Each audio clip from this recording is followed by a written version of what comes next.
ఆరోగ్యశ్రీ పథకాన్ని అడ్డుపెట్టుకుని పేద ప్రజలను ఆర్థికంగా బాధిస్తూ డబ్బు ఇవ్వాలంటూ బెదిరింపులకు పాల్పడుతున్నారని బద్వేల్ పట్టణంలోని సంజీవిని ఆసుపత్రిపై ఆరోపణలు వచ్చాయి. డాక్టర్ ప్రవర్తన బాగోలేదని న్యాయం కోరితే బాధిత కుటుంబంపై దౌర్జన్యానికి యత్నించారంటూ తీవ్ర ఆరోపణలు వెల్లువెత్తుతున్నాయి.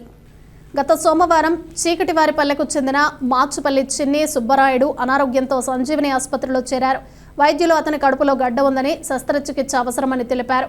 మేము పేదవాళ్లం, ఖర్చులు భరించలేం అన్న సుబ్బరాయుడు కుటుంబానికి ఆరోగ్యశ్రీ ద్వారా పూర్తిగా ఉచితంగా చికిత్స చేస్తామని హామీ ఇచ్చారు. అయితే పేషెంట్కు సంబంధించిన వివిధ పరీక్షల కోసం కుటుంబ సభ్యులు డబ్బులు చెల్లించారు. శుక్రవారం శస్త్రచికిత్స జరగాల్సిన సందర్భంలో మరో 6,500 రూపాయలు ఇవ్వాలంటూ ఆసుపత్రి సిబ్బంది డిమాండ్ చేశారు.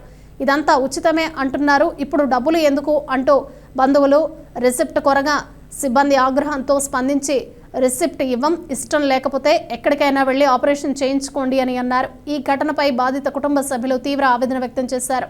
పేదల ఆరోగ్య హక్కులను ఇలా మోసం చేస్తే న్యాయం ఎక్కడా అంటూ ప్రభుత్వ చర్యల కోసం కోరుతున్నారు.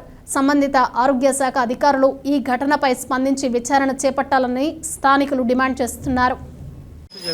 చేశారు కొన్ని టెస్టులకు ఆ బిల్లు అవి ఒక 8,000 వరకు అయింది. అది సరేలే మంగళవారం వచ్చేసి ఆరోగ్యశ్రీ కార్డుకు తమ్ము పెట్టు అని చెప్పారు. వచ్చి తమ్ము పెట్టాము. తమ్ము పెట్టినా మీరు ఎలాంటి రూపాయి కూడా మీకు ఖర్చు కాదు, అంతా మాదే అని చెప్పారు.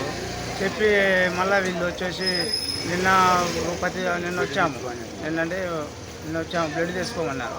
నిన్న బ్లడ్ తెచ్చుకున్నాము. అది ఎక్కించండి అంటే డబ్బులు డిమాండ్ చేస్తా అన్నారు. సరేలే అని ఈరోజు 3,000 డబ్బులు కూడా ఇచ్చాను. డబ్బులు కూడా ఇచ్చించుకొని ఆ బ్లడ్ ఎక్కించారు.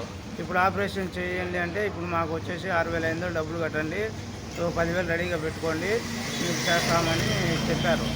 చెప్పింటే ఇప్పుడు మళ్ళీ మాకు అమౌంట్ కట్టిన బిల్లు ఇవ్వండి సార్ అంటే వాళ్ళు బిల్లు ఇవ్వము, మేము అట్లయితే మేము చేయలేము, మీరు మీ ఇష్టము, మీరు ఎక్కడికైనా వెళ్ళండి అని అంటున్నారు సార్.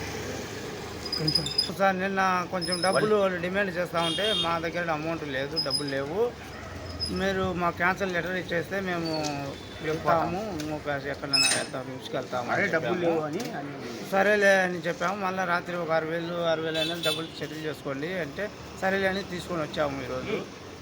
ఈరోజు వచ్చినా కూడా 6,000 కట్టిన బిల్లు ఇవ్వమంటే ఇవ్వడం లేదు, బిల్లు కట్టినట్టే బిల్లు ఇవ్వమంటే ఇవ్వడం లేదు. ఒక 15,000-16,000 వరకు అయింది.